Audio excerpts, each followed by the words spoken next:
We're inside 9 minutes to the start of our Heat 3A. I'm going to say this another dozen times today, so let's get the first one going. It is the oldest active motorsports trophy in the world. You have yet to see that piece of hardware, and I know we got some people that are down there trying to get some film of it, and we'll show it to the fans. But right now, take a look at Andrew Tate, young man out of Canton, Michigan. He had a heck of a weekend coming in. He was our top qualifier. He won the Indiana Governor's Cup, and I think the odds were in his favor to pick up at least one heat victory yesterday. He came away 0 for 2. Don't think for a minute he's done. Yeah. That boat is extremely fast. No, he lost his second heat to J. Michael Kelly. However, had that 10-mile heat been 10 miles and 20 feet, I think he would have got the victory. So here's the boat that beat him in our last heat yesterday. It is J. Michael Kelly aboard the U8, the Beacon Electric. There's J. Mike. Mike would love nothing more than to claim another gold cup here. He'd love to get it in the Tri-Cities. He's won here before. He knows what it takes. His owners, Daryl and Vanessa Strong, reside here in the Tri-Cities. There's a lot of pride on the line here, too. And it's interesting, we show those pictures there of the drivers, and they all look so stern, and they're all trying. I'm telling you, that's the game face that is on those guys today. Yeah, all these guys are incredibly friendly. Once you put a helmet on and strap in, it's you could see yesterday. I've seen some footage of previous runs. 2013, J. Michael Kelly and Andrew Tate got into each other 3 times in the first corner and did some boat damage. So there's no love lost once you're on the water. And that was during a Gold Cup race, and that's the type of stuff that can happen. I've made the comment on a number of occasions that you just alluded to. These guys are great friends. They are great friends. They all have great respect for each other. But sometimes when they get back to the dock, they may have to spend 45 minutes before they remember that again, that they are good friends. Here's our third boat in our Heat 3A, Corey Peabody. Man, did he look good yesterday. He looked really, really strong. The Beacon Plumbing, the other boat from Daryl and Vanessa Strong, he took on Andrew Tate in the first heat of the day, got inside Andrew, and was actually able to, not by a great margin, but he was able to drive away from him during the heat. Yeah, he had a really difficult race before the race, didn't necessarily get the lane he wanted, but he still adapted, made it happen with just outright corner speed and impressive straightaway speed. So he's certainly one to watch, and he's got to make up some points from the last round. Came into this weekend at third, certainly wants to leave in first. He certainly does, and rounding out our 4-boat field is the U11, the Miss Flavor Pack, boat owned by Scott and Shannon Rainey out of Cle Elum, Washington. There's Jamie Nielsen, the former baseball player. Guy spent a year in the Kansas City Royals farm system, but wanted to drive hydroplanes, has been driving since he was a young kid, started in the outboard class, and now drives the H1 Unlimited, the fastest race boat in the world. They had a good day yesterday with a first place finish in our second heat, which was kind of the slower flight, but man, it was 3 wide there for 3 of the 4 laps. It was a lot of fun too. It was. There's a lot of respect between these drivers. When I talk to all these guys, Jamie Nielsen has a lot of respect from the other drivers. Everybody in this heat, well-known, well-respected. But as you said before, once they get on the water and they get the helmet on, from the outside, it looks like that respect kind of went out the window. But everybody will be pretty aggressive. They may have a game plan of what lane they would like. They may have a game plan knowing what some of the other boats would tend to take. Could be a fight for the inside, but so far we've seen lane 2 and 3 are also quite quick. Yeah, and we just hit the 5-minute mark. The boats can come away from the dock now, and they will, and come out on the race course. It is Heat 3A of the 2025 APBA Gold Cup from the Tri-Cities. 1, 2, 3. All 4 boats are coming away. Another hot start out of the U8. J. Michael Kelly in the Beacon Electric. That's the boat on the far right-hand side of the screen, not coming out quickly with the other 2. Keep an eye on Andrew Tate in this one. I think what he learned in the first heat with Corey yesterday was the way things stood then, he couldn't let Corey get inside of him because he wasn't going to be able to drive around him. I look to see if Andrew Tate will try hard to get an inside lane on Corey and see if he can beat him there. Yeah, those 2 definitely were out aggressively fighting from the inside, but Jamie Nielsen as well showed his hand early on by placing himself on the inside. Now, none of these drivers like Super Dave will just go out there and park on the inside and risk stalling the motor, but the strategy's already started, and the boats are completely spread out now, so it's really interesting how it plays out from here. We will keep an eye on that. You are right. Dave doesn't normally do that. We'll find out in the second heat. We saw him trolling a little bit earlier this morning. Maybe he will try it. It's all about doing something different every time you come out on the race course. It is Heat 3A of the 2025 APBA Gold Cup from the Tri-Cities of Washington. We're looking at 3 minutes and 30 seconds, 3:30 till our start. Our field again, the U8, the Beacon Electric. You're looking at that boat right there on the right-hand side of your screen. Off to his right on the left side of the screen, you see the white Beacon Plumbing, the U9, Corey Peabody. Andrew Tate right now is coming off the bottom end of the race course. Looking for Jamie Nielsen as we walked over here. I do not see Jamie Nielsen.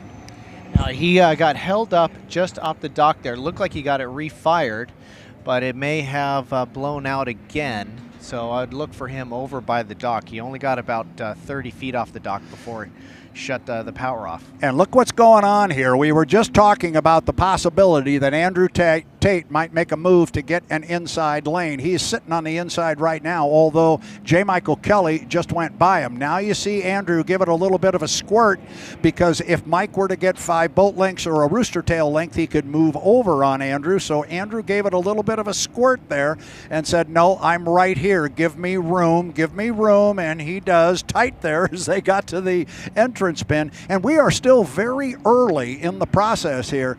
And I am not seeing Jamie Nielsen. Unfortunately, this is starting to look like he may not answer the bell. The rule is, Tanner, Jamie Nielsen has to be up and running and on a plane at the 1 minute mark to compete. Now we see J. Michael Kelly has said, see you later. He comes down here across start finish line with a head of steam, and now he's going to cut and head over to the backstretch. Andrew decided that was a good idea to let him go. Now, the next part of our start procedure is they have to stay behind the start finish line at 1 minute and 15 seconds. Clearly, Andrew's going to park in lane number 1 and just come down here very slowly. Remember, the 80-mile-an-hour rule is off the table as Mike charges up the backstretch. Now, I've noticed that it's not just a matter of throwing it in neutral and cruising along, because the boats will stall or blow out at ground idle. We've seen that from Corey Peabody.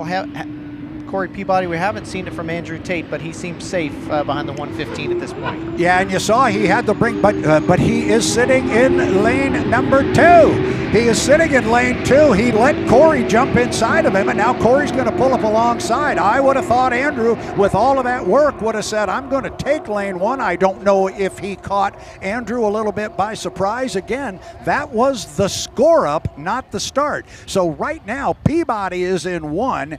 Tate is in 2. Kelly is in 3. We're inside 1 minute. That surprised me a little bit, Tanner. Yeah, J. Michael Kelly had such success on the inside. He just couldn't position himself on the inside on this particular run. Unfortunately, as you mentioned, the 1 minute mark, Jamie Nielsen not on a plane at that point. So and if Kelly had ideas of getting a big jump up the backstretch and moving to the left, he's got to have 5 boat legs, and he can't get Andrew wet. Ooh, the referees are. He's got to have 5 boat lengths or a rooster tail length, whichever is longer. I don't know. The refs, I'm sure, will take a look at that, but he definitely got over in front of Andrew. I was just about to say he couldn't do it. Now, here's the downside of it. He's way early. J. Michael Kelly. You watch Andrew Tate. He's going to bring speed. So is Corey. Now they try to get the power on. 1 second mark. And that is very, very close. I think J. Michael Kelly was early. He might have been. He flies the right sponson coming down. He's actually got the lead as they're going to go down to the bottom end of the race course. The start is clean. That must have been within a 1/10 of a second. Yeah, it's a coat of paint on that one. But Andrew now is way on the outside, running in 3rd place. Corey's going to come off the corner first. You see Corey. You see Mike. There you see Andrew's air scoop. Holy cow, we're 3 wide. Going down the backstretch in our Heat 3A of the 2025 Gold Cup. I've said this a few times, Tanner. You could throw a blanket over those 3 boats. Yeah, these have proven to be the 3 fastest boats of the weekend, and they're all out for these points that are up for grab here in 3A. All right, top end of the race course. Corey in 1, Kelly in 2, Andrew in 3. Andrew's trying to drive around the fastest boats we've got here besides himself. He's pulled up alongside Kelly, and he sets his sights on Peabody, but this doesn't get any better. Here we go again, Tanner. I mean, it's just insane. Now J. Michael Kelly, if he gets behind Andrew, he's going to be driving through the hallway in this first corner. And he is. He's down in the hallway now. Possibility of getting splashed through there and getting buried. Oh, it's not a good place to be. No, it's not a good place to be at all. J. Michael Kelly is falling back, and here we go again. Remember, fans, we're going to go 4 times around. Now it is Corey Peabody, and it is Andrew Tate. Mike has dropped off the pace. Yesterday, when these two squared off, it was like this with Corey on the inside, Andrew on the outside, and Andrew was unable to drive around Corey. He's trying it again. I thought he would try and get to the inside of Corey, but he's going to try and do it on the outside again. They're going to come down and put 2 in the book with still 2 more to go. Remember, we go 4 times around. Peabody out in front, the Beacon Plumbing, by about 3 boat lengths. Boy, Corey really shortened the course on that tight corner, took a really far inside line. Andrew flowing a little bit more speed on a wider line. And on that straightaway, it's paid off. He's almost got it dead even coming into the downside of the track. Those guys are hitting the bottom end of the race course close to 190, 192 or 3 miles per hour. Now coming off the exit pin, still Corey. But I'm telling you, Andrew is right there. They could reach out the window and talk to each other. Peabody, Tate, up the backstretch and dead even. 1 boat length between the 2. Now Andrew pulls up alongside. Andrew with some boat speed at the top end. This is the part of the course where he was gaining on Mike yesterday, and he's going through the same game plan here with Corey as they touch. I think they touch going into the upside of the track. Mighty close! They almost got together again. These guys are swapping a little bit of paint. Tate, Peabody, almost dead even, but Tate now by 1 boat length, and this is the final lap. We'll check and make sure we're looking at a white flag, and indeed we are. This is it, final lap, 4th time around. Who's going to pick it up? J. Michael Kelly comes home in 3rd. Peabody got down to the bottom end of the race course first, but if it was not by more than half a sponson. Andrew drifted out a little bit wide there. That cost him some time, Tanner. It sure did. I bet he does get the speed on the straightaway from that wider line, but coming into this top side of the course is where he's really fast, Andrew. So he's been super successful coming around the outside. He'll keep it incredibly tight as he tucks in and tries to go for another photo finish. Yeah, here we go. This is the run for the checkered flag. This time Andrew is back just a little bit. He's back about 2, maybe 2.5 boat lengths. You'll see him pop out. There he is off the top end of the course, and now it's a drag race to the checkered flag. It's Heat 3A of the 2025 APBA Gold Cup. It's Peabody, it's Tate, and it's going to go to Corey Peabody in the U9, the Beacon Plumbing, Andrew Tate in the Goodman Real Estate. I don't know, honestly, if I have ever seen 3 second-place finishes where somebody worked that hard for him, and Andrew's got 3 of them, and holy smoke. Man, he really is able to turn it on in the top turn of the course, which makes for an exciting last straightaway across the start finish. He just wasn't close enough to him closing in on that last one. But again, another buoy down the straightaway, and he might have even had him. Don't want to diminish our 3rd place finisher in there by any means, but it was just such a good race out front. But J. Michael Kelly comes home in 3rd position in the U8, the Beacon Electric, and you called it exactly right, Tanner.